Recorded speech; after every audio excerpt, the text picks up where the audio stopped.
3 years later, he finally returned triumphant.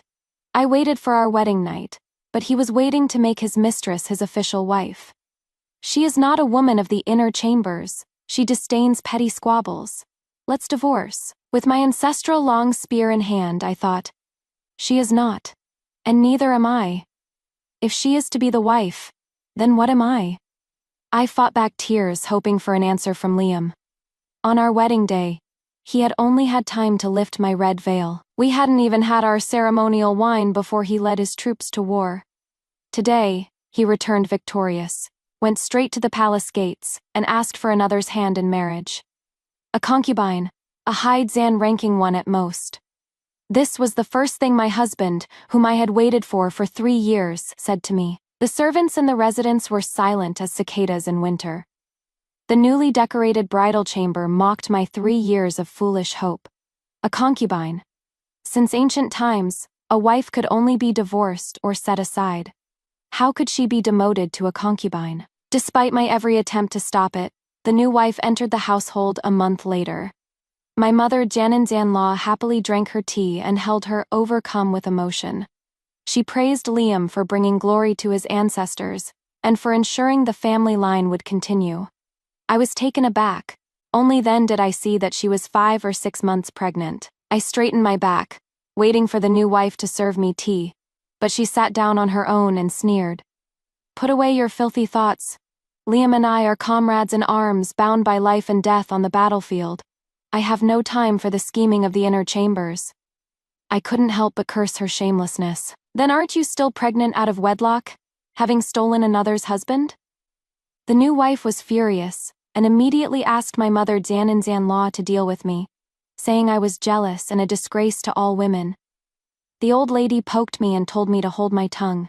We are all family. Don't say such things. Go and tidy up the Whispering Wind Pavilion so the couple can freshen up. Unbelievable. My heart turned to ice. This was the mother Zanlaw I had served with all my heart for 3 years.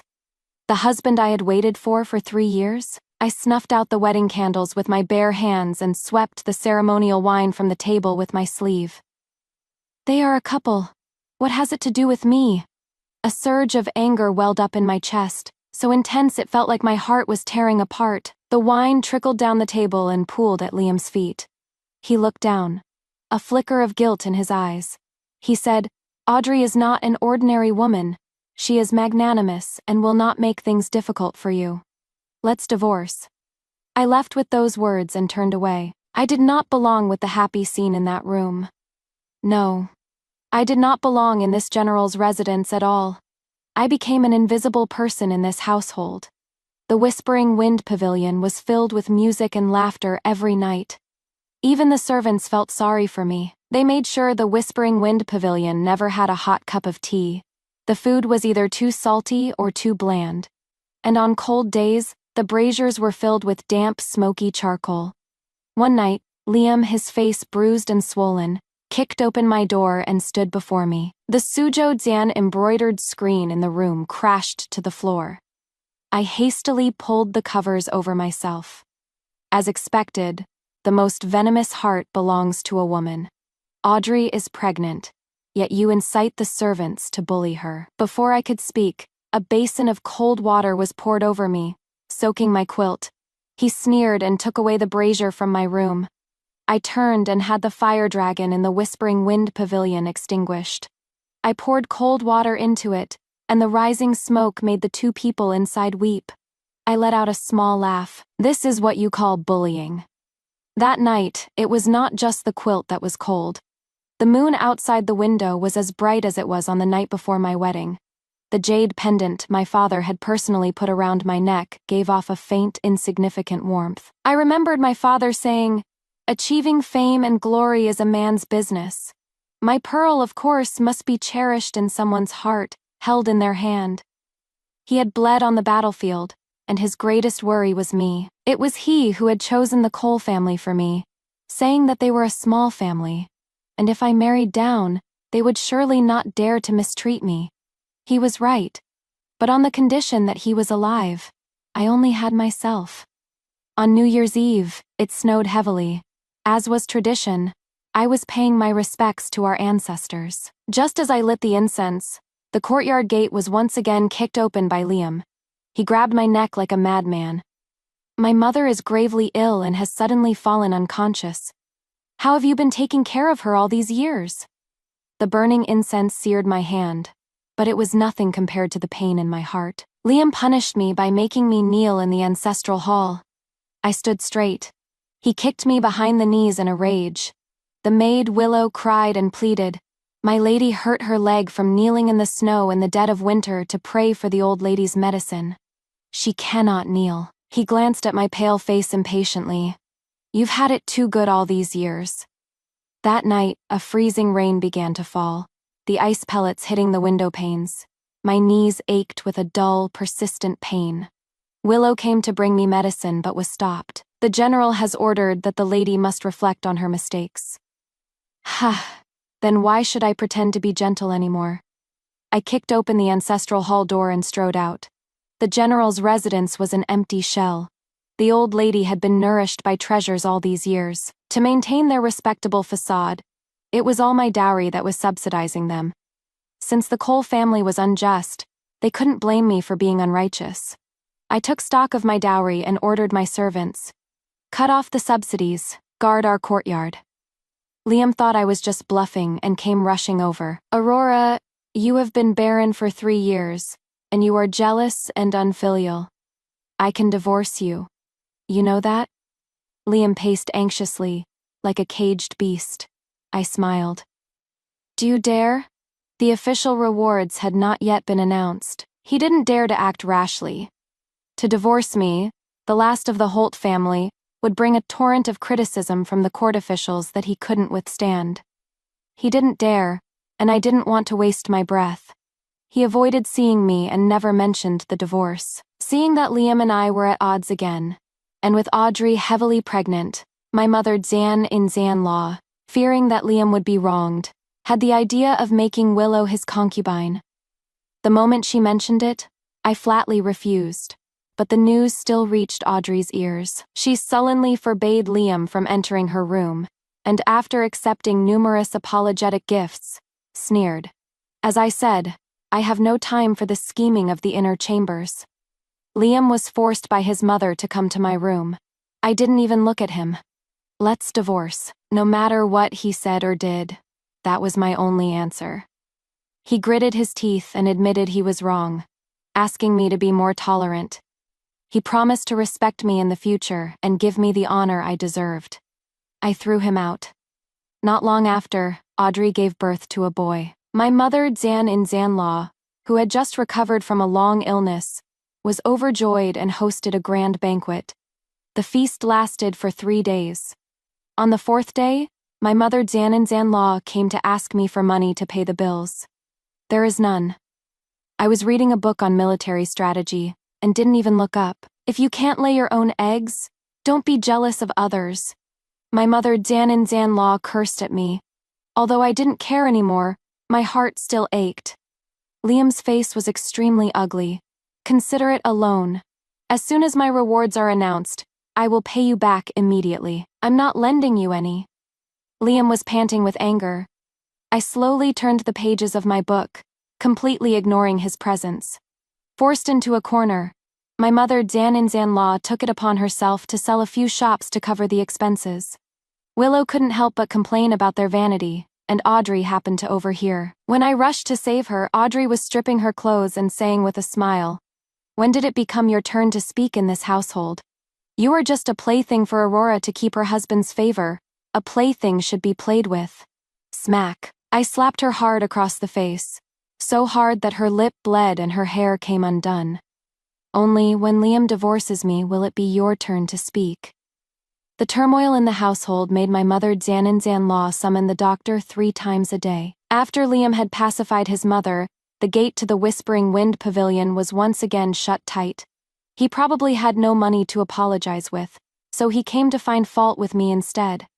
He was panting heavily as he pushed me to the ground. "You're an orphan. What else can you do?" "Yes. My father was dead, and my brother was also dead. I was an orphan, so they dared to torment me without restraint. Divorce. That was my only request. He stared at my serious expression, then suddenly pounced on me like a madman, tearing at my clothes. Will you be at ease only if I give you a child? My heart jumped. Smack! The slap was unexpected, and it stunned him, just as it had stunned Audrey. Liam pointed at me and roared, "Have you had enough? Had I?" In the silence of the room, the sound of the freezing rain hitting the trees outside was a soft swish, and the sound of approaching footsteps was clearly audible. Liam. Audrey had originally come to see me make a fool of myself, but when she saw my disheveled clothes and fair skin, the jealousy in her eyes was not at all that of a magnanimous person. She smashed the things in the Whispering Wind Pavilion and was about to go back to the border city with her child. My mother Zan-in-Zan-Law, dragging her sick body, took out countless treasures from her private collection, and only then did she manage to keep her. I will not stoop to the level of a scheming woman. I just can't stand to have filth in my eyes. My mother Zan-in-Zan-Law quickly praised her for her understanding, but she frowned again in displeasure. I am a warrior, yet I am being held back by a child. My mother Zan-in-Zan-Law was still counting on her to come up with more strategies to help Liam achieve military glory, so she immediately took the child back to her own courtyard. The child cried all night in my mother Zan-in-Zan-Law's courtyard. She didn't dare to send him back, but she sent him to me instead. You are the only idle person in this household. You will take care of the child under my watch during the day, and at night, you will work hard to give the Cole family an heir. Ha! Her abacus beads were practically popping out of her eyes. I will not take care of the child, nor will I serve a man. You can find someone else. The matter of me refusing to consummate the marriage was, at this time, spread to my mother Zan-in-Zan-Law's ears by someone with ulterior motives. My mother Zan-in-Zan-Law's face changed dramatically. She summoned the old women from her chambers and forcibly came to inspect my body. I have been bedridden for 3 years. Who knows if you are still clean? Those words truly angered me. I had served her day and night, living a secluded life. Didn't she know? I knocked them to the ground. Seeing that a few old women were no match for me, Audrey asked for a few soldiers from Liam, saying they would inspect my chastity. I never thought he would agree. If I were inspected by a few soldiers, what chastity would I have left? A scholar can be killed but not humiliated. Before, I had tolerated it again and again for the sake of the old, the weak, and the sick in the family. But what had I gotten in return? The red Zan-tasseled spear that had been standing in the corner. I hadn't touched it for 3 years. Today, I picked it up again. The long spear was like a swimming dragon, as fast as the wind. A whirlwind rose in the courtyard without any wind, and the fallen leaves rustled, obscuring the sky and the sun. Aurora is killing people. My mother Zan-in-Zan-Law screamed, her face turning purple.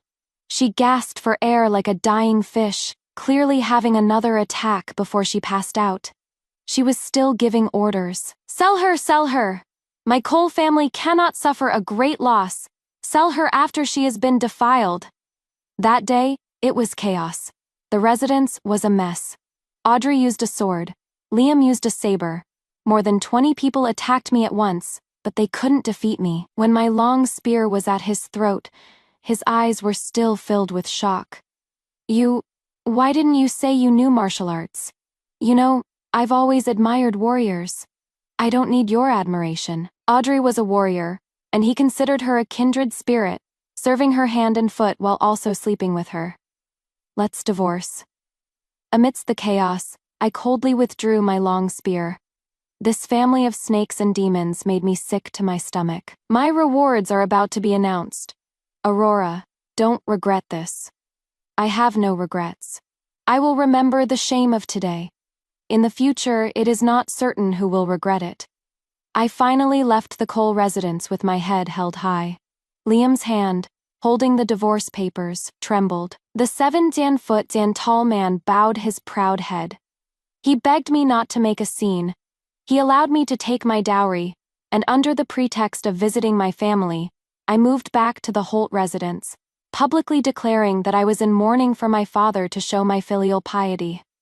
Why did he think I would agree? Riding a horse with a long spear galloping in the wind was an unprecedented feeling of freedom. Behind me was the proud willow, and the carriage carrying my dowry stretched out of sight. The clatter of the horse's hooves crushed Liam's unwilling gaze. I held my red, dan-tasseled spear and deliberately circled the city, letting everyone know that I, the sole daughter of the Holt family, had returned home with my dowry today. The crowd of onlookers was large, and everyone was whispering. In less than a day, the news had spread throughout the entire capital. Some sighed, cursing the Cole family for being ungrateful and favoring a concubine over the wife. Some sneered that the Holt family was about to die out. Die out? I lowered my eyes, not a trace of emotion on my face. Willow smiled and wiped away her tears. My lady, we won't suffer that kind of grievance anymore. I nodded faintly. Things would get better. The Holt residence was brand new. The pavilions and towers were the same as before, but it had been uninhabited for 3 years, and there was a desolate air about it. Every night, I could even hear a wailing sound. Willow was scared and huddled at my feet. My lady, could it be haunted? There are no ghosts in this world. Someone must be causing trouble. I set a trap in the residence. 3 days later, the ghost came again. He was tall and broad, rising from the ground. I only had time to see the burn scars on his neck and back before he disappeared into the night. Nowhere to be found. On the ground was a white tassel. In this world, only my brother used a white dan-tasseled spear. I frowned. Who was this person, and what was his purpose? The Holt family's ancestral graves were filled with the bones of loyal men. Many of the tombs in the cemetery were empty. The capital was too far from the battlefield, so far that their bodies could not be brought back, so far that the world had forgotten their contributions. I offered a pot of fine wine, the aroma filling the air. I held the white tassel and kowtowed heavily to the several tombstones. Father, I have failed you. I cannot be a woman of the inner chambers, cannot live a peaceful life. I tried in the inner chambers. A human heart cannot be exchanged for another human heart. What I want now is the loyalty of the army. The hundreds and thousands and strong Holt army was raised by my father. As long as there are still men in the Holt army, my Holt family will not die out, but I have been confined to the inner chambers for the past few years, and have gradually grown distant from them. But I believe that as long as the general's banner is still there, their hearts have not scattered. My dowry was ultimately of no use. A golden Nanmu bed, no matter how precious, cannot compare to the weight of a soldier's armor. 200,000 taels of silver were turned into 100,000 sets of armor and sent to the border. The gold and silver jewelry was all sold for cash and sent to the families of the fallen soldiers. As pensions, the newly renovated outer courtyard of the Holt residence was opened as a school. All descendants of the Holt army could enroll, with food and lodging provided free of charge. This act caused a sensation, and along with the news of my divorce, reached the palace. The palace summoned me for an audience. As soon as I left, Liam stood silently at my gate. The dawn was breaking, and his clothes were damp. He had clearly been standing there for a long time. What are you comparing yourself to Audrey for? Not all women can be warriors like her. You are buying people's loyalty with money. It won't last long. Just say what you have to say. I mounted my horse. My nimble figure made his eyes light up, then dim again. He gritted his teeth. Help me command the whole army. I can pretend the divorce never happened. You will still be my official wife. When I achieve great success, I will request a noble title for you and make you glorious for a lifetime. I sat on my horse and said nothing, looking down at him. The sneer on my lips made his face turn red, then white, then green. I rode off, and the dust I kicked up covered his head and face. The rewards that had been delayed for half a year finally came. The Cole family swept away their gloom, and were more spirited than ever. The old lady happily redecorated the residence. The newly hired servants ran back and forth, setting up a stage and a colorful building, and polishing the tables and chairs for the banquet until they shone. Audrey also changed into a new festive dress. Early in the morning, The Cole residence sent someone to invite me to the ceremony. I had the person beaten and thrown out. Willow went out to inquire and came back laughing so hard she was rolling on the ground. The whole courtyard could hear her vividly describing the joke the Cole family had made of themselves today. The immense wealth Liam had been expecting did not come. He was only promoted to a 5th Dan rank general, just 1 rank up. No residence, no reward money. They chased after the eunuch who had delivered the decree, repeatedly asking if there had been a mistake, especially Audrey. She blocked the palace carriage and wouldn't let it go, crying and recounting her heroic deeds, how she had fought on the battlefield while pregnant. Why was there no decree for her? The eunuch replied impatiently. How can a woman be a general? Who knows if you two weren't having a secret affair and disrupting the army's morale? A roar of laughter went up from the surrounding crowd. The Cole family's reputation was completely ruined. The old lady fainted on the spot, her dream of living off the reward money shattered. Audrey went mad and drove everyone away. The newly hired maids and servants were all driven out. The stage was also dismantled. They closed their doors and lost all their dignity. It is a good thing we're divorced. Hump. How embarrassing. Willow was dancing with joy. I just laughed it off. I also had a decree in my hand. In recognition of my profound righteousness, setting an example for all women in the world. My father was posthumously named the Earl of Loyalty and Courage. Not a word was mentioned about the command of the Holt army, nor was my request to lead the army granted. I sighed. The world is biased. The prejudice against women is like a great mountain. Only the path of marriage and childbirth is allowed. Audrey was one, and so was I. I refused. I went to the border alone. I did not go to the Holt army stationed at Phoenix Cry Pass. I went to the Landscape Pass, 100 miles away, where the war was still raging.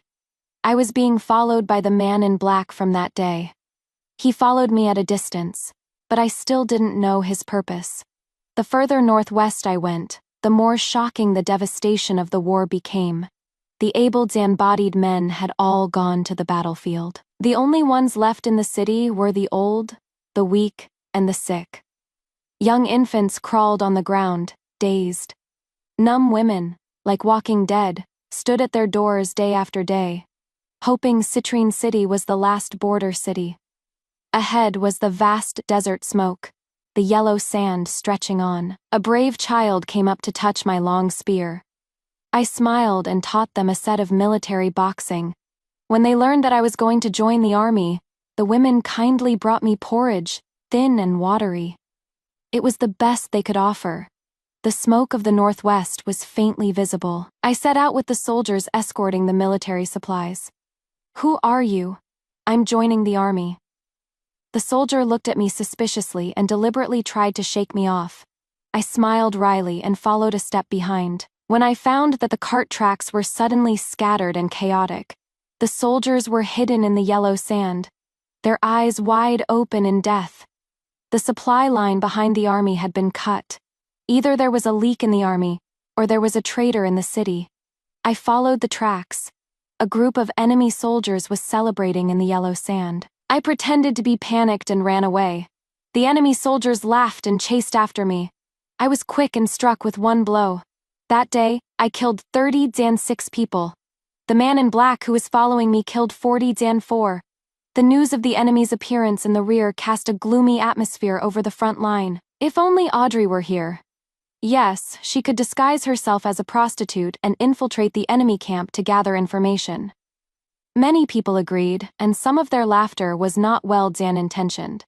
I lowered my eyes and handed over the supplies to the army. I felt an indescribable disgust in my heart. That night, the enemy launched their first attack on the city. As an unknown soldier in the vanguard, I charged forward. The deep-seated hatred for the death of my father and brother made me wield my long spear with a tight defense. I tore a hole in the dense torrent of the enemy, attracting the attention of the commanding general and shattering everyone's doubts about me. I was immediately promoted to squad leader. For 3 days straight, I did not leave the battlefield.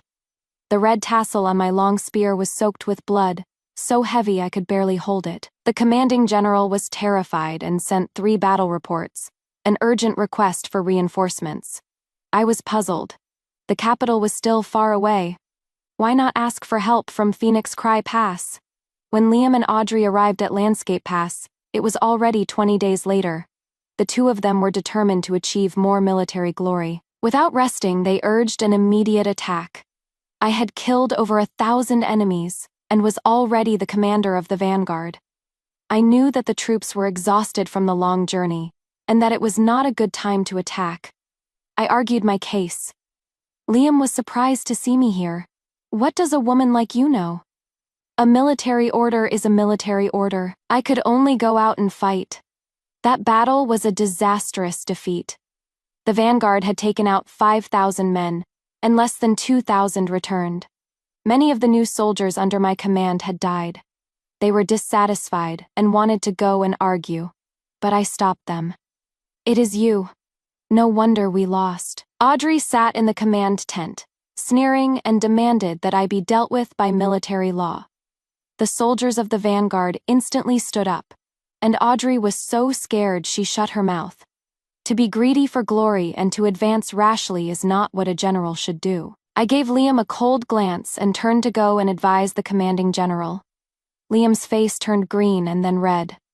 Seeing that I had been let go, Audrey smashed her teacup. Are you feeling sorry for her? Do you regret it? I gave you a child, and now you despise me? Liam frowned. What are you talking about? This is the battlefield. At home, you fancy me for not serving your old mother. Now you're fancy me for being superfluous? Fine, I'll go. Audrey left in a huff. She was going to infiltrate the enemy camp alone, steal intelligence, and was determined to get the first credit. I suggested asking for help from Phoenix Cry Pass to launch a pincer attack and crush the enemy's main force. The commanding general's face was sullen, as if he had something to say but couldn't. Half a month after Audrey left, she sent back her first piece of intelligence, a route map. With this intelligence, we won several battles. The whole army cheered. I stared at the sand table and, after several simulations, gradually broke out in a cold sweat. After listening to my analysis, everyone's face was grave, except for Liam, who stared at me with a mix of astonishment and unwillingness. If all of Audrey's intelligence is fake, then the rear will be the main battlefield. Only by sending troops from Phoenix Cry Pass can we break the enemy. You have a problem with Audrey. You are trying to curry favor with the Holt army, making wild guesses about the battle situation and disrupting the army's morale. Liam interrupted me. Just then, another piece of intelligence arrived from Audrey. She said the situation was excellent. The enemy's supplies had been cut off, and she urged the whole army to attack and fight a decisive battle in a canyon 30 miles outside the city. Liam led the army out of the city. Only I, after reporting to the commander, led a column of troops back to Citrine City. I had a premonition that this would be the new front line. The worst still happened. The army had been tricked.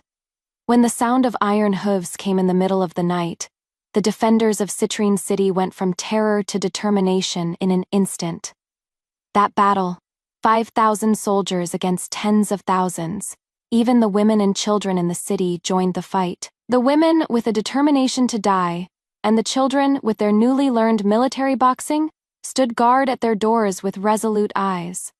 That battle lasted for 2 days and 2 nights. My red zantasseled spear was broken. That battle, I thought I was going to die.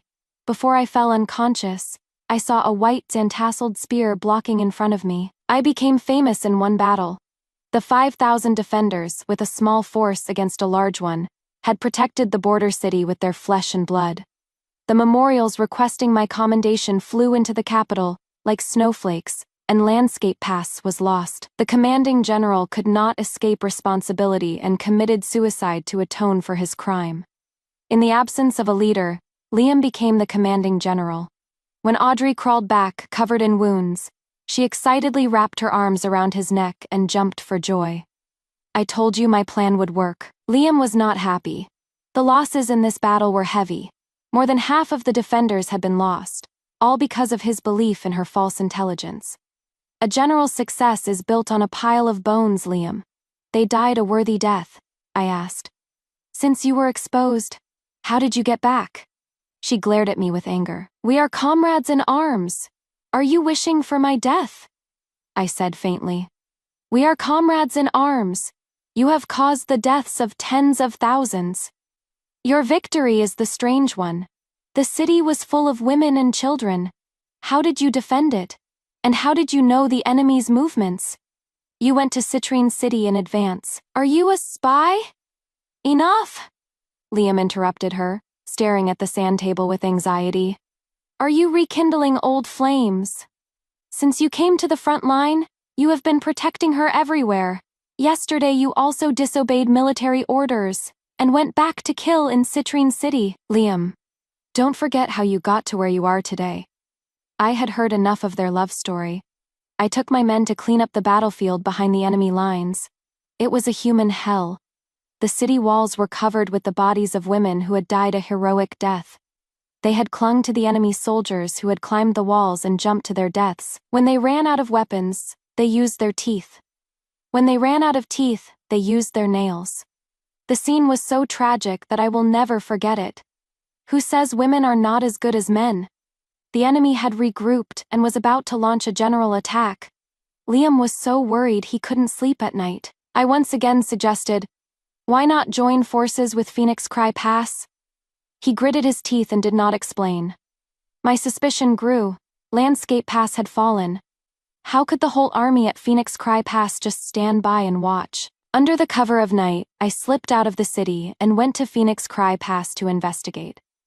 I wanted to ask, since they were all hot Zam-blooded men, why were they cowering in the city? Phoenix Cry Pass was on high alert. I stood under the city walls and asked to be seen. The tips of the arrows of the city guards on the walls did not move all night. Seeing the city gates shut tight, I cursed under the city walls. I cursed the whole army for losing its courage, for being a disgrace to my father, for the mighty army losing its fangs and claws. Holt girl. Hearing this call, I looked up, my heart burning. The man on the city wall had red eyes, but he tried his best to control himself and asked me, "Are you representing Liam or yourself?"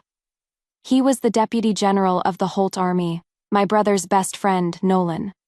I represent righteousness.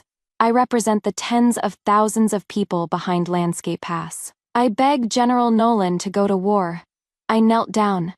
In my hand, I held a jade pendant, the one my father had personally put on me before I got married, the Holt Army's command token. When Liam was struggling in Citrine City, preparing to open the city gates and surrender, I arrived with the Holt Army. He looked at me in astonishment, the complexity in his eyes finally turning into two words. Aurora. Audrey was a deserter. She had already fled with her men overnight. With the help of the Holt Army, Citrine City was victorious, and even Landscape Pass was recovered. As soon as the war ended, Nolan took off his armor, picked up his long spear, and charged at Liam. His moves were fierce and dangerous. Liam did not fight back. In front of the two armies, he slowly knelt down. Liam Cole is a disgrace to the Holt Army. I will accept any punishment. My mind went. Boom, the bold guess in my heart was unfortunately confirmed. What did you do? I rushed over and grabbed his collar, my whole body trembling uncontrollably. Himph. For military glory, he should have gone to support the Holt Army earlier. He delayed for half a month, waiting for the Holt Army to wear down the enemy before showing up to pick up the pieces, which led to the young General Holt's body being lost. Liam, can you sleep at night? Nolan's mouth was opening and closing. What was he saying? Liam kowtowed to me frantically. Thump. Thump. Was that my heartbeat? I collapsed to the ground, dizzy and unable to hear anything. I knelt before my brother's empty grave for 10 days, without eating or drinking, without crying or making a scene. Nolan wrapped his coat around me. Holt girl, I didn't know. You were divorced. He tried to help me up, but I tore open the back of his shirt. It was smooth and strong, without any burn marks. I struggled and refused to get up. I was waiting for the man in black to appear. Nolan was helpless and knelt beside me. What have I been doing all these years? I was serving his mother in the inner chambers, managing the household for him, and faithfully waiting for him to return. But he was playing games on the battlefield, causing the death of my brother. I slapped myself hard across the face. Nolan stopped me and forcefully carried me on his shoulder back to the camp. I fell seriously ill, my body alternating between hot and cold. In my dreams, I was filled with the doting love of my father and brother in my childhood. I asked my father, "Why is the spearhead tied with a red tassel?" My father said, "The red tassel is like blood. It can confuse the enemy and make them fall apart." My brother interrupted with a pout. "It is just a broken rag to prevent the blood from flowing down and making your hand slip." My father laughed and scolded. "You are so unromantic. You don't understand elegance." So my brother only used a white dan-tasseled spear. He said, "If you're going to win, you have to win with honor." My brother, who was as clear as the wind and as bright as the moon, was ambushed by a treacherous villain. In a daze, I felt a hand as dry as a withered branch touch my face. I used all my strength and grabbed it tightly. I didn't dare to open my eyes, but tears flowed uncontrollably.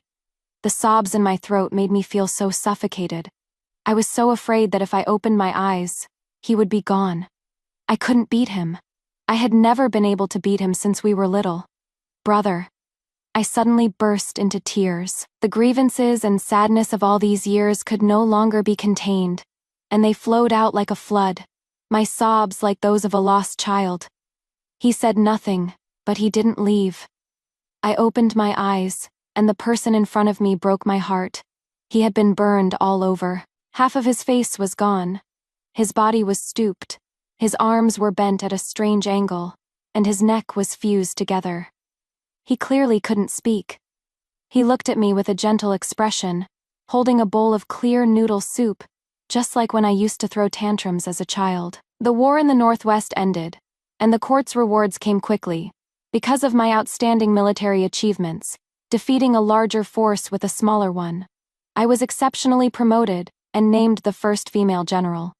Although I was just a minor general, because the Holt army had voluntarily joined my command, I became a hot commodity in the court. The empress, the dowager princess, and other noble women in the court all sent me congratulatory gifts, praising me for being a woman who was no less than a man, an example for all women in the world.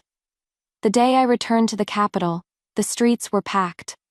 The common people lined the streets to welcome me, the unprecedented female general. Amidst the deafening cheers, young women, holding swords, spears, and axes, asked me for guidance and begged me to accept them into the army. The first women's army was formed at that time. Something was quietly changing. In the crowd, I saw Audrey. She looked at me with hatred, her eyes filled with a greedy and unwilling resentment, like a wolf in the suburbs.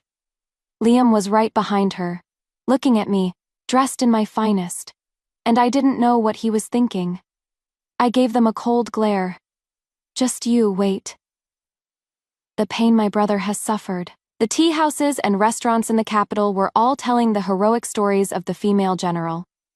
The storybooks of the young ladies in the inner chambers also featured a warrior holding a long spear. The noble families who used to despise me, a divorced woman now came to my door with generous gifts, all because their spoiled young daughters were crying and nausea to follow my example, to be a general, to fulfill their chivalrous dreams of being loyal and patriotic. I sighed in disgust with Nolan.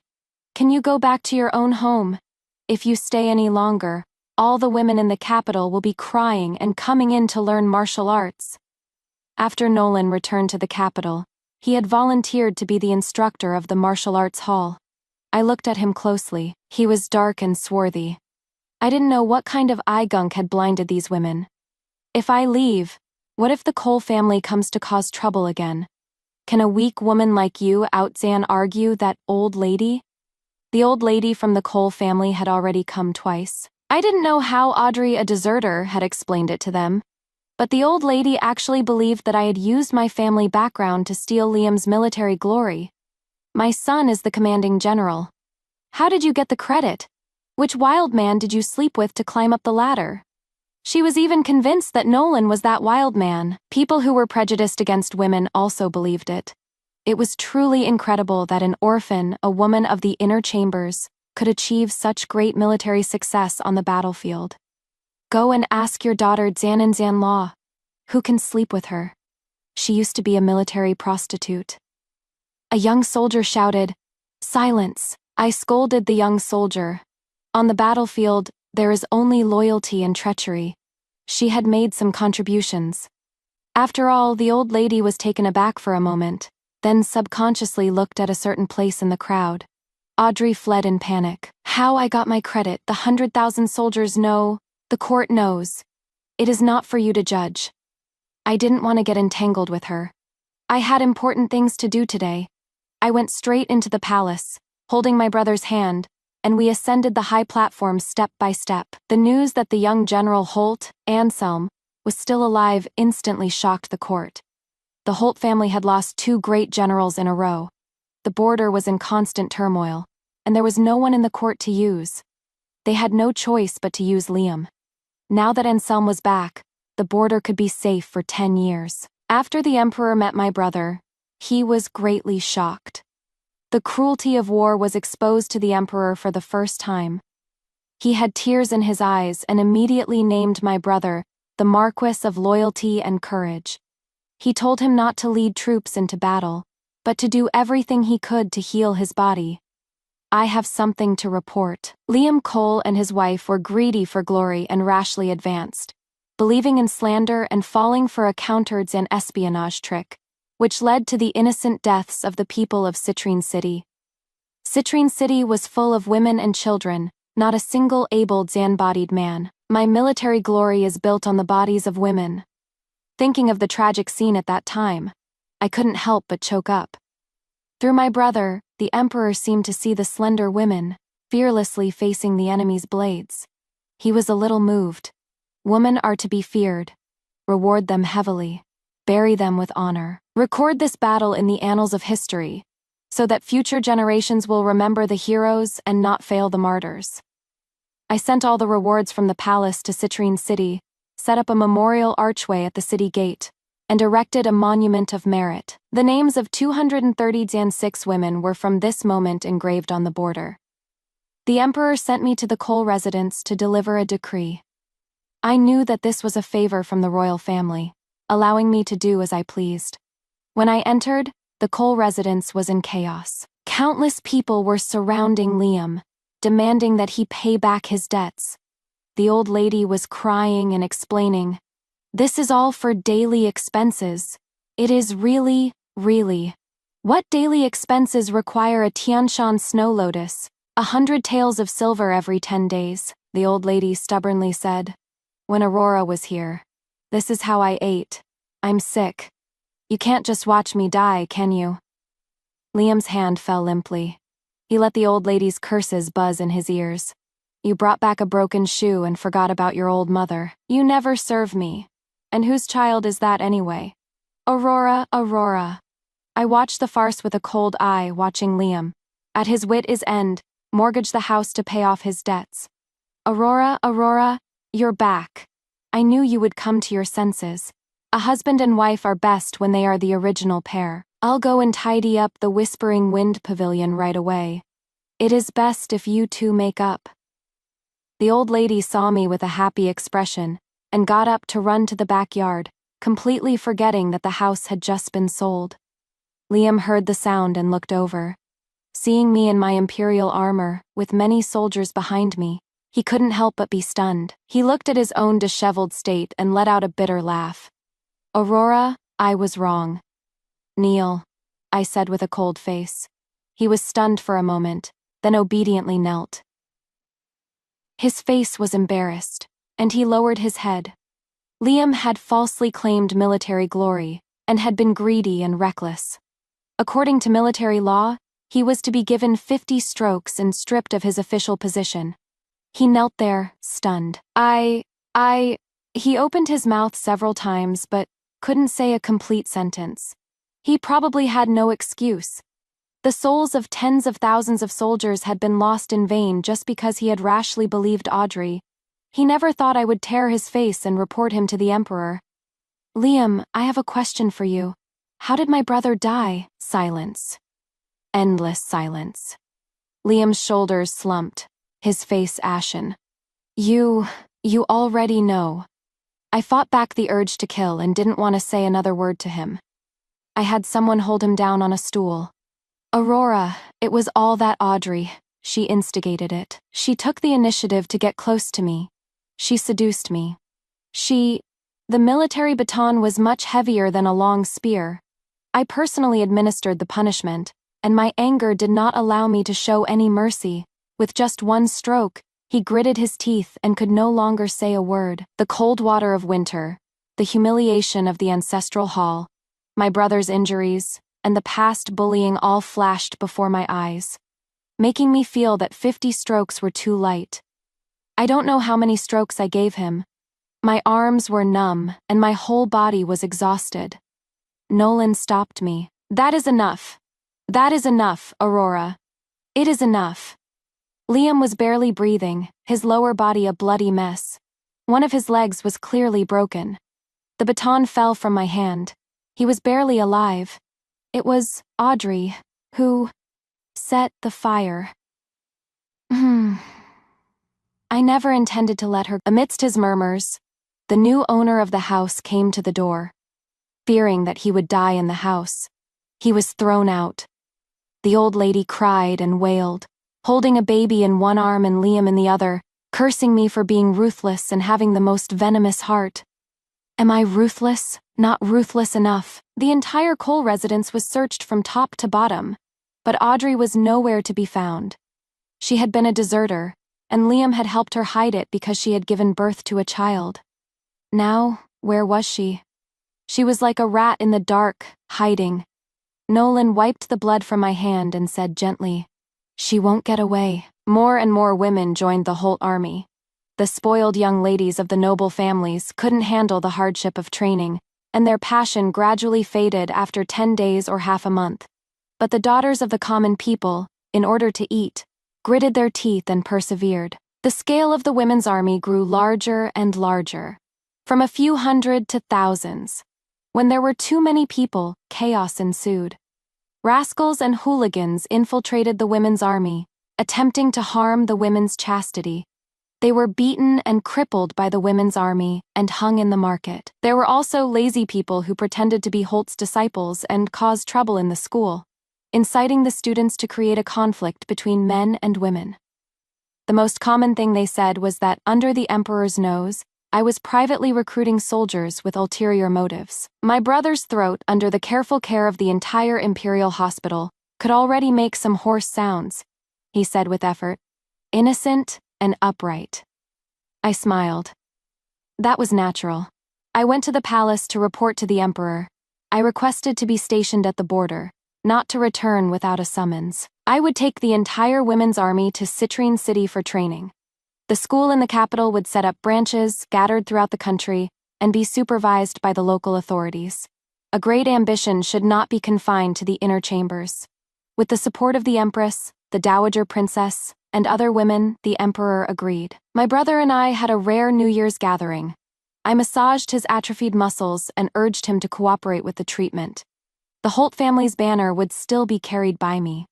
My brother nodded gently, the light in his eyes the same as before. But as soon as I left the capital, he had the half-dead Liam thrown into a beggar's den, to be humiliated and played with by the beggars. Later, I heard that the old lady of the Cole family had also gone mad, telling everyone she saw that she had seen a ghost. Every night, a green Dan-faced, tusked ghost, stooped and holding a life Dan-taking white spear, would come to take her soul.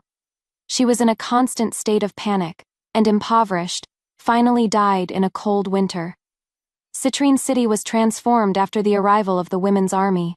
The once numb common people gradually became lively again. Shops opened one after another, selling everything from rouge and powder to swords and spears.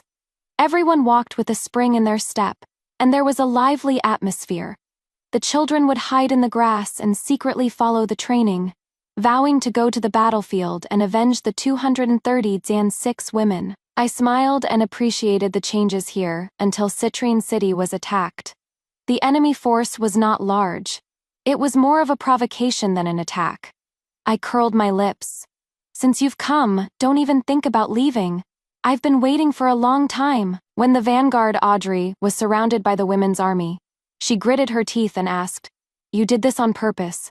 You sent the unarmed women's army to the battlefield just to lure me out." I didn't admit it, but I didn't deny it either. I had calculated that she would definitely compete with me on the battlefield. I just didn't expect that she would actually defect to the enemy. It must not have been easy for her to be on the run. Her once heroic face was now sallow and haggard. "The grievances between you and Liam have nothing to do with me anymore." The paper she was holding was a divorce decree. Even now, she was still talking about their love story. She was in Citrine City, but as I looked at her, she was still in the square courtyard of the Cole residence and had not walked out. "You are good at shifting the blame. A single sentence of achieving success and fame has caused the deaths of tens of thousands of my brothers. Can a piece of paper clear all your responsibility? When Phoenix Cry Pass needed reinforcements, you were the one who persuaded Liam to delay, and then you took the credit, right? My brother used a spear. The wounds are different. You were afraid that the matter would be exposed, so you set a fire and burned all the traces." Thinking of these things, my chest was filled with infinite sorrow. Those were human lives. So, what if I did, Aurora? I was the first woman to go to the battlefield. I was the one who helped Liam achieve great military success. I should be the first female general. You won only because of your family background. I didn't refute. She had both merits and demerits. You lost because your heart is not right, and you are opportunistic. What warrior would betray their country? You can be a coward, but you can never be a traitor. I took out my red sand-tasseled spear. I wanted to fight her fair and square. So what if I am loyal to the Emperor and love my country? Who has seen my contributions? They took the intelligence I had exchanged my life for and secretly laughed at me for being a military prostitute. I disdain the struggles of the inner chambers. But if I am not a mistress of the inner chambers, even the cook can bully me. I was once full of passion, and I had ambitions. But what was the result? What was the outcome? Unreasonable. I looked at her coldly. "Do you know what you will face if I let you go peacefully?" She couldn't help but shiver. Only then did she begin to think about the consequences. The enemy country had promised her a high position and a generous salary. She had turned her blade on her own country. Now that she was returning without any success, I didn't believe the enemy country would let her live through the day. She was at a loss, and now she was afraid. She was trembling, her face getting paler and paler. Her teeth were chattering uncontrollably, and her eyes were searching for a place to hide. "Aurora, you can't do this to me. Are you scared? When you set my brother on fire, why didn't you think of today?" My long spear shot out, and she dodged it clumsily. The first shot, for colluding with the enemy and betraying the country, a disgrace to all warriors. This shot hit her in the abdomen, cutting off her escape route. The second shot, for being cruel and greedy for glory, for being inhumane. She dodged everywhere. I stabbed her in the back of her knee, making her kneel on the ground. The third shot, for my brother, I aimed at her heart and thrust fiercely. She closed her eyes tightly and begged for mercy, her body soiling itself, a complete and utter disgrace. My hand trembled, and I missed by a little. She was surprised to find that she was still alive. Her eyes lit up with hope again, and she begged for mercy, crying out for her life. "Hang her on the city walls. If the enemy retaliates, pretend you don't see it." I gave the order coldly, cutting off her last hope. No, Aurora. I was wrong. I'll be your slave. Let me go. I can sell my life to you." In the end, she watched as her stomach was cut open by the enemy, her blood staining the yellow sand, like a peach blossom blooming in the desert. The day she died, a rare rain fell on the border. All good and evil were washed away in that downpour. Nolan sent a letter. My peach blossoms have bloomed. Would you like to see them with me? I smiled and folded the letter. The sound of the women's army training was crisp and neat. The sound of the children reading was invigorating. The smoke from the chimneys of every household was curling up, and the sunset was majestic. This world is vast. This world is bright. How can one be confined to a single branch of spring within the walls?